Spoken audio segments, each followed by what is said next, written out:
um deste? Sou louca pelo meu.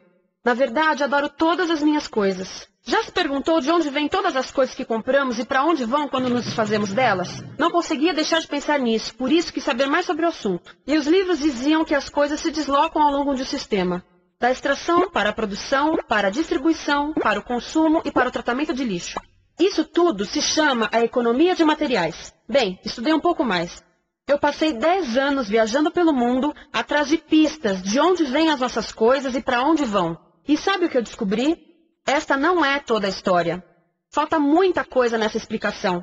Em primeiro lugar, neste sistema parece que está tudo bem, sem problemas. Mas, na verdade, é um sistema em crise, porque trata-se de um sistema linear. E nós vivemos num planeta finito. E não se pode gerir um sistema linear num planeta finito, indefinidamente. Em todas as suas etapas, este sistema interage com o mundo real. A vida real não acontece numa página em branco. Interage com sociedades, culturas, economias, o ambiente. E durante as etapas, a vida vai se chocando contra seus limites. Limites que aqui não vemos porque o diagrama está incompleto.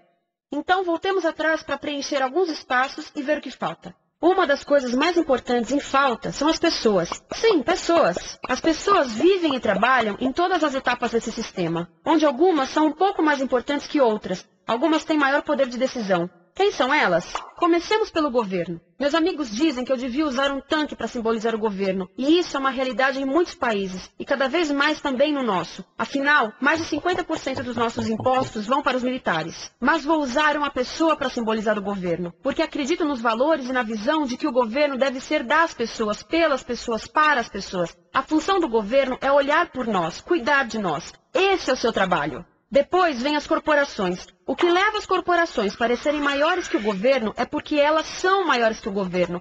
Atualmente, entre as 100 maiores economias da Terra, 51 são corporações. À medida que as corporações foram crescendo, em tamanho e poder, assistimos a uma pequena mudança no governo, como se estivessem mais preocupados com o bem-estar deles do que com o nosso. Muito bem, então vejamos o que mais falta nessa imagem. Começaremos pela extração, que é uma palavra pomposa para exploração de recursos naturais, que por sua vez é uma palavra pomposa para destruir o planeta. A verdade é que cortamos as árvores, arrebentamos as montanhas para extrair os metais, consumimos toda a água e exterminamos os animais. Aqui enfrentamos o nosso primeiro limite. Estamos ficando sem recursos naturais. Estamos utilizando demasiados materiais. Sei que isto pode ser difícil de ouvir, mas é a verdade. Por isso temos que lidar com isso. Durante apenas as 3 últimas décadas, foram consumidos 33% dos recursos naturais do planeta. Desapareceram. Cortamos, minamos, perfuramos e destruímos o planeta tão depressa que estamos debilitando a capacidade do planeta para sustentar o nosso modo de vida. Onde eu vivo, nos Estados Unidos, resta-nos menos de 4% da nossa floresta original. 40% dos cursos de água estão impróprios para o consumo. E o nosso problema não é apenas estarmos utilizando demasiados recursos, mas o fato de estarmos utilizando mais do que a nossa parte. Temos 5% da população mundial, mas usamos 30% dos recursos mundiais. Se todos consumissem ao ritmo dos Estados Unidos, precisaríamos de 3 a 5 planetas. E sabem uma coisa? Só temos um. Então, a resposta do meu país a essa limitação é simplesmente ir tomar dos outros. Este é o terceiro mundo, que alguém dirá tratar-se apenas de uma expressão para designar o local para onde foram as nossas matérias-primas. E o que é que acontece? A mesma coisa, destruição do local. 75% das zonas de pesca do planeta estão sendo exploradas ao máximo ou além da sua capacidade. Desapareceram 80% das florestas originais do planeta. Só na Amazônia perdemos 2.000 árvores por minuto, o equivalente a um campo de futebol por minuto. Então, e as pessoas que vivem aqui? Bem, de acordo com esses sujeitos, eles não são donos desses recursos, mesmo que vivam lá há gerações. Não são donos dos meios de produção, nem compram muitas coisas. Nesse sistema, quem não possui nem compra muitas coisas, não tem valor. A seguir, as matérias-primas seguem para a produção, aonde utilizamos energia para misturar químicos tóxicos com recursos naturais para produzir produtos contaminados com tóxicos. Há atualmente no comércio mais de 100.000 químicos sintéticos. Apenas um punhado foi testado para avaliar o seu impacto na saúde, e nenhum foi testado em relação aos impactos sinérgicos na saúde, ou seja, a interação com todos os outros químicos aos quais estamos expostos diariamente. Por isso, desconhecemos o impacto total deles na saúde e no ambiente. Mas sabemos uma coisa, os tóxicos entram e saem. Enquanto continuarmos a introduzi-los nos nossos sistemas de produção industrial, continuaremos a inserir esses tóxicos nos produtos que levamos para nossas casas, trabalho e escolas, e claro, para nossos corpos. Como os BFRs, ou retardantes de incêndio à base de brometo, que tornam as coisas mais resistentes ao fogo, mas são super tóxicos. São neurotóxicos, ou seja, tóxicos para o cérebro. O que é que estamos fazendo usando esses químicos? Apesar disso, os usamos em nossos computadores, eletrodomésticos, sofás, colchões e até alguns travesseiros. Sim, pegamos nossos travesseiros, os revestimos com neurotoxinas, levamos para casa e dormimos por 8 horas com eles. Não sei, mas acho que num país com tanto potencial, poderíamos ter uma maneira melhor de evitar que as cabeças peguem fogo à noite. Sabia que essas toxinas vão se acumulando ao longo da cadeia alimentar e se concentram nos nossos corpos? Sabe qual é o alimento do topo da cadeia alimentar com o nível mais elevado de químicos tóxicos? O leite materno. Isto significa que os menores membros das nossas sociedades, os nossos bebês, recebem as maiores doses de químicos tóxicos das suas vidas a partir do leite das suas mães. Não acha que é uma incrível violação? A amamentação deveria ser o mais importante ato humano de nutrição. Deveria ser algo sagrado e seguro.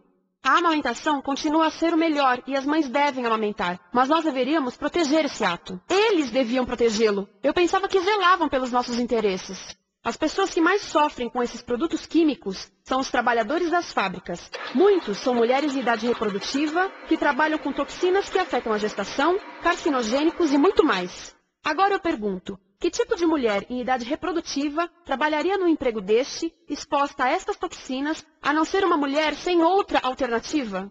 Essa é uma das maravilhas desse sistema. A erosão dos ecossistemas e economias locais, aqui, garante um fluxo constante de pessoas sem alternativas. No mundo, há 200 mil pessoas por dia se deslocando de ambientes que as sustentaram ao longo de gerações para cidades, onde muitas vivem em bairros de lata, à procura de emprego, por mais tóxico que seja. Não só os recursos são desperdiçados ao longo desse sistema, mas também pessoas, comunidades inteiras são desfeitas. Sim, as toxinas entram e saem. Muitas delas saem das fábricas em produtos, e muitas mais saem como subprodutos, ou poluição, e estamos falando de muita poluição. Nos Estados Unidos, as indústrias admitem liberar mais de 1.800.000 quilos de químicos tóxicos por ano. Deve ser muito mais, porque isso é o que eles admitem. Trata-se de outro limite, porque quem quer ver e respirar 1.800.000 quilos de químicos tóxicos por ano? Então o que eles fazem? Mudam as fábricas poluidoras para o estrangeiro, para poluir outros países. Mas, surpresa, grande parte dessa poluição volta para nós trazida pelo vento. E o que acontece depois de todos os recursos naturais serem transformados em produtos? Passam por aqui, para a distribuição, o que significa vender todo o lixo contaminado com toxinas o mais rápido possível. Aqui, o objetivo é manter os preços baixos, com as pessoas comprando os produtos em constante movimento. Como eles mantêm os preços baixos? Pagam salários baixos aos trabalhadores das lojas e restringem o acesso aos seguros de saúde sempre que podem. Tudo se resume em exteriorizar os custos. O verdadeiro custo da produção não se reflete no preço. Em outras palavras, não pagamos aquilo que compramos. Outro dia estive pensando nisto. Ia a caminho do trabalho e queria ouvir as notícias. Por isso entrei numa loja para comprar um rádio. Encontrei um pequeno rádio verde engraçado que custava $4,99. Na fila do caixa pensei, como $4,99 podem refletir o custo da produção e transporte desse rádio até ele chegar nas minhas mãos? O metal deve ter sido extraído na África do Sul. O petróleo provavelmente do Iraque. O plástico produzido na China e talvez montado por uma criança de 15 anos numa fábrica do México. $4,99 não paga nem o aluguel do espaço ocupado na prateleira, nem parte do salário do empregado que me atendeu, ou as viagens de navio e caminhão que o rádio fez. Foi assim